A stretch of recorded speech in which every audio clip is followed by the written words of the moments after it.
Welcome back to TokyoCheapo. I'm your host for today. My name's Greg. I'm the co-founder of TokyoCheapo. And today we're going to talk about eSIMs. eSIMs are the best option for traveling to Japan. They're less fiddly than SIM cards, they're not as heavy as pocket Wi-Fi, and they're faster than roaming. So let's get into it.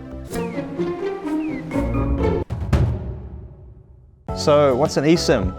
Quite simply, an eSIM is a downloadable SIM. All you have to do is download it straight onto your device. You don't have to insert a physical SIM card. You can have multiple eSIMs on your phone.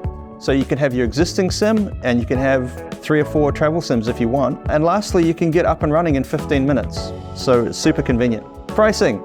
So we tested a range of providers. Generally, the rule is if you have a bigger data pack, you'll get cheaper rates. We tested 2 to 3 gigabyte packs, and the average price was about $2 to $3 per gigabyte. If you want some pricing information, we're going to have it on screen now. And if you'd like to check out detailed pricing, you can check out the TokyoCheapo website.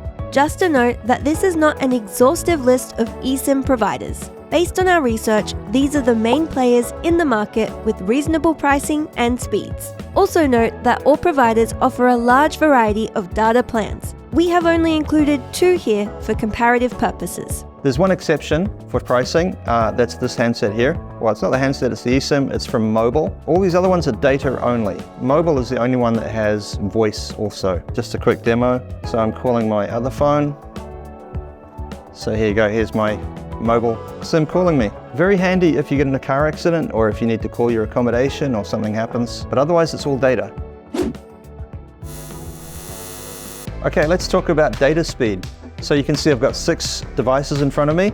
We installed an eSIM on each one, and we did simultaneous testing using a speed app called Ookla. We looked for download speed, upload speed, and latency. And also after that, we did a voice calling test. So we called someone and we checked for jitter and kind of how good the sound was. And our overall finding was that the best speed was on Jetpack and Irilo, and towards the bottom was mobile. We ran tests multiple times to get these average speeds. However, please note that results can change due to transient network conditions. For example, the mobile eSIM was experiencing severe throttling on the initial test day, so we have used data from a second day of testing for their eSIM. So when choosing an eSIM, what might you consider apart from price and speed? Another one is how you actually get the eSIM onto your phone.